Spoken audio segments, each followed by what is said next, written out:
Squid Game versus Alice in Borderland. नहीं, ये कोई कंपैरिजन वीडियो नहीं होने वाली है। ये दोनों ही सीरीज अपनी जगह पर गॉटेड हैं, मगर कुछ ऐसी बातें जिस तरीके से ये दोनों सीरीज एक पॉइंट पर टोटली ही सेम है और अगले ही क्षण में टोटली ही डिफरेंट। वेल, क्या है वो बातें, वो तो आप जानेंगे इस वीडियो में, क्योंकि आप देख रहे हैं टर्मिनेटर को। स्क्विड गेम और बॉर्डरलैंड ये दोनों ही ऐसी जगह हैं जो आम जनता के लिए तो एग्जिस्ट नहीं करती। हाँ, यानी ये दोनों इस कदर से छुपे हुए हैं जहां नॉर्मल इंसान नहीं पहुंचने वाले। वेल, बेशक एक इन जनता के बीच में ही है, बस पानी में खोया हुआ है, और वहीं दूसरी तरफ एक्चुअली इस दुनिया में ही नहीं है। लेकिन जब दोनों ही जगह जाने के लिए आम जनता से पूछा जाए तो एक पॉइंट ऐसा है जहां वो सभी स्क्विड गेम जाने के लिए तैयार हो जाएंगे, मगर बॉर्डरलैंड कोई भी नहीं जाना चाहेगा। और फन फैक्ट यही है कि स्क्विड गेम के अंदर जितने भी प्लेयर्स जाते हैं वो सभी के सभी अपनी मर्जी से जाते हैं, और बॉर्डरलैंड में जितने भी प्लेयर्स जाते हैं वो सभी के सभी ही अपनी मर्जी के खिलाफ जाते हैं। अब जैसे ही ये दोनों टाइप के प्लेयर उस जगह पर आग खोलते हैं जहां ये अपनी जिंदगी में नहीं होना चाहते, ये रोना स्टार्ट कर देते हैं। फर्क बस इतना है कि इनका रोना धोना सुनने के लिए स्क्विड गेम में हमारे पास पुकी पिंक गार्ड्स हैं, इवन पूरी ऑर्गेनाइजेशन है, लेकिन बॉर्डरलैंड वहां इन बेचारों की सुनने वाला कोई नहीं। और इसी रोने धोने के बाद में आती है चॉइस कि आप यहाँ रुकना चाहते हो या नहीं। वेल, ये चॉइस सिर्फ उनके लिए है जिनकी आंख स्क्विड गेम में खुली, क्योंकि एक पॉइंट ऐसा आता है जब एक्चुअली में आपकी जान बख्श दी जाए और आपको सुख शांति के साथ में पूकी गाड़ी में बिना कपड़ों के बिठा के घर भेज दिया जाए। लेकिन बॉर्डरलैंड वहां एक बार कदम रखने के बाद आपके पास चॉइस तो है, लेकिन कोई आपको पूकी तरीके से घर नहीं भेजने वाला। तो ऐसा करने धरने के बाद भी मेजर ऑफ प्लेयर्स बॉर्डरलैंड और स्क्विड गेम दोनों ही जगह रुक जाते हैं। और वेल, एक सेकंड के लिए अगर आपको लगे कि स्क्विड गेम को खेलने वाले प्लेयर्स की संख्या बहुत ज्यादा थी, ऑफ कोर्स 456, तो मैं बताऊं कि एक्चुअली बॉर्डरलैंड में इससे बेइंतहा ज्यादा लोग गए थे। क्योंकि हम ये नहीं भूल सकते, जब सीबीयू क्रॉसओवर के ऊपर टर्मिनेटर गिरा था तो उस जगह पर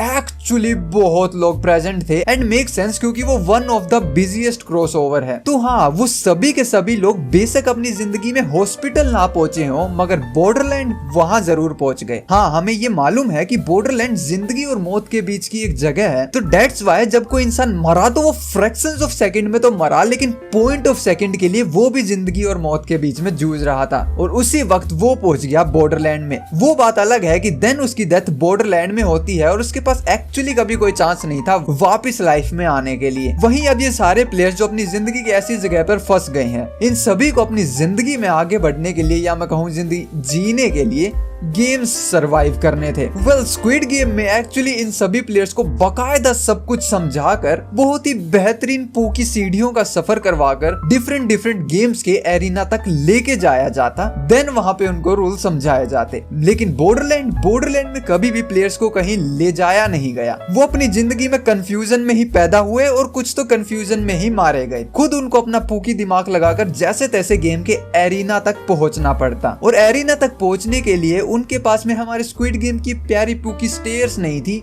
वो जैसे तैसे हरते मकते घिसड़ते पहुंचा करते अपनी जान बचाते हुए। वहीं दोनों प्लेयर्स को इंट्रोड्यूस करवाया जाता है गेम्स से। स्क्विड गेम में खेले जाने वाले 99.9999% गेम किड्स गेम थे, यानी कि ऐसे पूकी गेम जो आप और मैं चलते रास्ते पर एक दूसरे का थप्पड़ मार के भी खेल लिया करते। लेकिन बॉर्डरलैंड में खेले जाने वाले गेम किसी मैथमेटिशियन के पापा के द्वारा लिखे गए थे। एक टाइम पे आइंस्टाइन भैया भी उन गेम्स को खेलने से गिव अप कर देते, कहते कि मैं सेब खाना ज्यादा प्रेफर करूंगा। एक सेकंड, आई थिंक सेब न्यूटन के ऊपर गिरा था। खैर इसलिए मैं भी स्क्विड गेम खेलना ज्यादा प्रेफर करूंगा। तो हाँ, बॉर्डरलैंड के प्लेयर्स के द्वारा अगर स्क्विड गेम के गेम देख लिए जाते तो वो बकायदा वहां से भाग कर डायमेंशन ब डायमेंशन कूद कर स्क्विड गेम आना ज्यादा प्रेफर करते। वहीं ऐसा नहीं है कि इन गेम से स्क्विड गेम में डेथ नहीं होती थी। स्क्विड गेम की डेथ एक्चुअली एक ट्विस्ट के साथ आती थी, यानी कि स्क्विड गेम में जब तक फर्स्ट डेथ नहीं हुई किसी को कोई आइडिया नहीं था कि ये गेम्स की सजा एक्चुअली मौत है। मगर बॉर्डरलैंड के एक्चुअली हर प्लेयर को कहीं ना कहीं से ये मालूम पड़ गया था कि अगर इन गेम्स को नहीं जीता गया तो वो मारे जाएंगे। वहीं इन दोनों जगह पर डेथ कैसे होगी वो फिक्स नहीं थी, मगर डेथ होगी वो जरूर फिक्स थी। स्क्विड गेम में भी हर गेम की अपनी खुद की डेथ थी,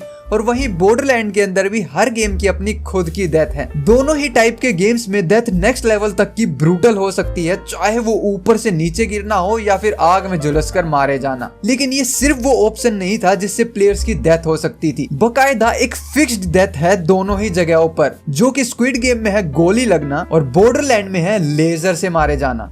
इस पॉइंट पर एक्चुअली स्क्विड गेम की डेथ ज्यादा डरावनी थी बॉर्डरलैंड की डेथ के मुकाबले, क्योंकि बॉर्डरलैंड के प्लेयर्स एक्चुअली इस डेथ को कभी आते हुए देख ही नहीं सकते थे, क्योंकि वो लेजर पता नहीं कहीं से तो 15,000 किलोमीटर दूर स्वर्ग से आकर सीधा नर्क की गहराई तक जाती थी, और क्योंकि आपके दिमाग को चीर कर जाती थी तो आपको पता भी नहीं लगता किस किस क्षण में आप यहाँ से चल दिए। लेकिन स्क्विड गेम में बकायदा आपके मत्थे के ऊपर बंदूक रख दी जाती और अब आपको हर क्षण डर लगा रहता कि ये मेरे को गोली मारेगा, अभी मेरे को गोली मारेगा। वो तो मैं पता नहीं क्यों गार्ड्स को एक्चुअली दयालु मानता हूँ, क्योंकि अगर मैं पिंक गार्ड होता तो गन के पहले 3 राउंड्स एम्प्टी फायर करता। मैं हूँ जालिम इंसान, मैं उसको डरा डरा के ही मार देता। माथे पे बंदूक रखी, ट्रिगर दबाया, खाली। ओ भैया मार दो ना, मार क्यों नहीं रहे? ले दूसरा भी खाली, अरे भैया मत ही मारो, रहने दो, ले तीसरा भी खाली। I mean, इस पॉइंट तक वो इंसान आधा तो ऐसे मर जाएगा कि पता नहीं ये कब मेरे को गोली मारेगा। ऐसी हरकत के बाद मेरे को 2 ही दिन के बाद में फ्रंटमैन की गद्दी सौंप देते हैं। वही स्क्विड गेम के अंदर प्लेयर्स में एकता नाम की चीज तो जरूर थी। वो बात अलग है कि रात होते पता नहीं उनकी एकता कहाँ चली जाया करती, मगर कहने का तात्पर्य ये है कि स्क्विड गेम के अंदर जितने भी प्लेयर्स थे वो एटलीस्ट एक दूसरे को जान सकते थे और एक जगह पर रहते थे। हाँ, इस चक्कर में उनकी फ्रीडम जरूर छीन ली गई थी, क्योंकि 7 दिन उनको इस 4 दीवारी की जेल में ही बिताने थे। लेकिन वही बॉर्डरलैंड ऐसी जगह थी जहाँ शायद आप और आपके पूकी फ्रेंड दोनों ही होते, मगर पूरी जिंदगी जब तक जिंदा रहते शायद एक दूसरे से कभी मिलते ही नहीं, क्योंकि उसका एरिना बहुत बड़ा है और उसके अंदर खेले जाने वाले गेम्स एंडलेस ऑफ टाइम तक चल सकते हैं, जैसा हमारा प्रिजन वाला गेम। वही स्क्विड गेम के अंदर एक फिक्स टाइम पर सभी गेम्स को स्टार्ट किया जाता, एक फिक्स टाइम और फिक्स जगह पर सभी फिक्स नंबर के प्लेयर्स उस गेम को खेलते और वहां से एक फिक्स नंबर के ही प्लेयर वापस आ जाते। लेकिन बॉर्डरलैंड के अंदर हर वक्त हर क्षण कहीं ना कहीं कोई अलग गेम चलता रहता, और क्योंकि सीजन 3 के ट्रेलर ने हमें ये बता दिया है कि भैया आप बॉर्डरलैंड के बारे में कद्दू कुछ नहीं जानते हो, क्योंकि इस बार हमें टाइमलाइन और डायमेंशंस बहुत देखने को मिलेंगी। तो दैट्स व्हाई कह सकते हैं कि हर पॉइंट हर क्षण ही शायद वहां पर कोई गेम चलता ही रहता है, जहां से जिंदा बच के आने वाले प्लेयर्स की संख्या कभी भी फिक्स नहीं होती। मे भी वहां पर 15 लोग जाएं और 14 जिंदा भी बचकर लौट आएं, या फिर हो सकता है 15 जाएं और एक ही जिंदा बचकर लौटे, या फिर एक भी ना लौटे। बट हाँ, वही स्क्विड गेम के सारे गेम्स खेलना एक्चुअली नेसेसरी था। आपके पास कोई चॉइस नहीं है। जब एक बार पूकी पिंक गार्ड ने आपको सुबह उठाकर आपके मुंह में ब्रेड ठूस दी तो अब आपको गेम खेलने जाना ही होगा। बट यहीं पे बॉर्डरलैंड वालों के पास में एक्चुअली चॉइस थी कि वो इस गेम को खेलें या ना खेलें, क्योंकि उनके गेम खेलने का कारण कोई गेम खेल के मजे पेलना नहीं था। उनका कारण था अपने वीजा कार्ड में समय को बढ़ाना। वही स्क्विड गेम की एक बहुत क्रेजी प्रॉब्लम है, और वो ये है कि ये प्लेयर्स ही इवेंचुअली एक दूसरे के दुश्मन है, और ये चीज इसको और इंटरेस्टिंग बना देती है, क्योंकि इन्हीं के साथ आप गेम खेलोगे और एक पॉइंट ऐसा आएगा कि इन्हीं के खिलाफ आप गेम खेलोगे। ये चीज हमें बॉर्डरलैंड में भी दिखाई गई, बकायदा कारूबे और चोटा वाले गेम में। बट उस पॉइंट पे आरिस उनको धोखा नहीं दे रहे थे, उनकी परिस्थिति ऐसी थी कि भैया यहाँ एक ना एक को पेलना पड़ेगा। लेकिन स्क्विड गेम वहां पर ये रूल नहीं बनाया और ना ही उनको कभी फोर्स किया, बट उनके सामने सिचुएशन ऐसी क्रिएट कर दी गई कि आपको कोई फोर्स नहीं है। खुद को जिंदा रखना चाहते हो तो अपने पार्टनर को मार दो, क्योंकि सबसे बड़ी प्रॉब्लम ये थी कि स्क्विड गेम का विनर कोई एक ही निकलने वाला था। तो इवेंचुअली पहले दिन से ही ये 456 प्लेयर्स एक दूसरे के दुश्मन थे। बस ये बात इनको धीरे धीरे समझ में आई। लेकिन वही बॉर्डरलैंड के अंदर ये प्लेयर्स एक दूसरे के दुश्मन नहीं हो सकते, हाँ, अनटिल अनलेस कोई किसी की बंदी नहीं छेड़ देता, क्योंकि इनमें कोई एक विनर होने ही नहीं वाला। हमने देखा था कि क्वीन ऑफ हार्ट को बीट करने वाले एक्चुअली सिर्फ आरिसू और उसागी ही थे, बट स्टिल उसके बाद रियल वर्ल्ड में आंख खोलने वाले बहुत से प्लेयर्स थे। इसका मतलब बॉर्डरलैंड को चाहे कोई भी बीट करो, उस वक्त तक अगर आप बॉर्डरलैंड में जिंदा हो तो उस बॉर्डरलैंड को आप भी इवेंचुअली जीत जाओगे। वही हर इंडिविजुअल गेम को जीतने के बाद में ये सभी प्लेयर्स अपने घर पर आ जाया करते। हाँ, स्क्विड गेम का घर वो 4 दीवारी की जेल ही थी और बॉर्डरलैंड का घर बकायदा पूरा ही बॉर्डरलैंड था। लेकिन वही स्क्विड गेम में गेम को जीत के आने वाले प्लेयर को ऐसे ट्रीट किया जाता कि ला भैया आइंस्टाइन भैया के पापा आ गए। और वो इवेंचुअली कौन सा गेम खेल के आए थे? भाई मैं कंचा खेल के आया हूँ थोड़ी देर पहले।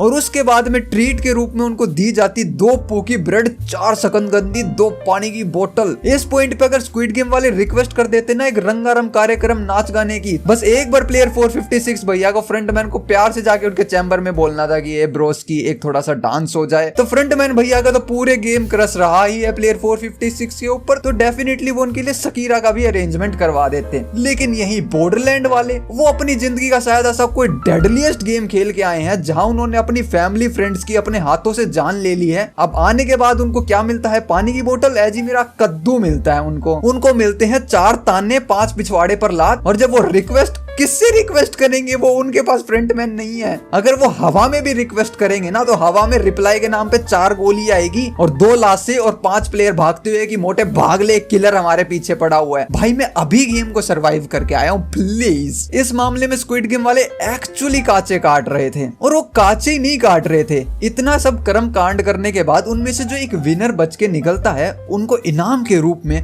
45.6 बिलियन वॉन दिए जाते हैं, जो उनकी असल जिंदगी को टोटली बदलने की काबिलियत रखते थे। और वहीं बॉर्डरलैंड वो 15 बार आग में जलते जलते बचा है। जब उसने बॉर्डरलैंड को जीता उसको क्या मिला? हॉस्पिटल का बेड अपनी जिंदगी में, जिसका बिल अलग से आने लग रहा है। पैसा मेरे कद्दू का पैसा नहीं मिल रहा भाई। उठते के साथ में आपके मुंह पे हॉस्पिटल का बिल मारा जाएगा, ले 15,000 येन। वहां पे घर पे पहुंच रहे हैं तो घर वाले अलग गाल पेल रहे हैं कि कहां मर गया था वो, लेजिट ही मर गया था वो, लेकिन उसकी कोई सुनेगा नहीं क्योंकि उस बेचारे प्लेयर को याद ही नहीं रहने वाला है कि वो अपनी जिंदगी से मौत से लड़के आया है। तो आई होप आपको ये वीडियो पसंद आई है। यहाँ तक देख रहे हो तो आई है, इतना दिमाग पे जोर मत डालो, बस सब्सक्राइब बटन पे जोर डालो और इतना जोर से दबाओ कि लाइक ऑटोमेटिक ही दब जाए। मिलते हैं नेक्स्ट वीडियो में, क्योंकि आप देख रहे थे टर्मिनेटर को। Peace out.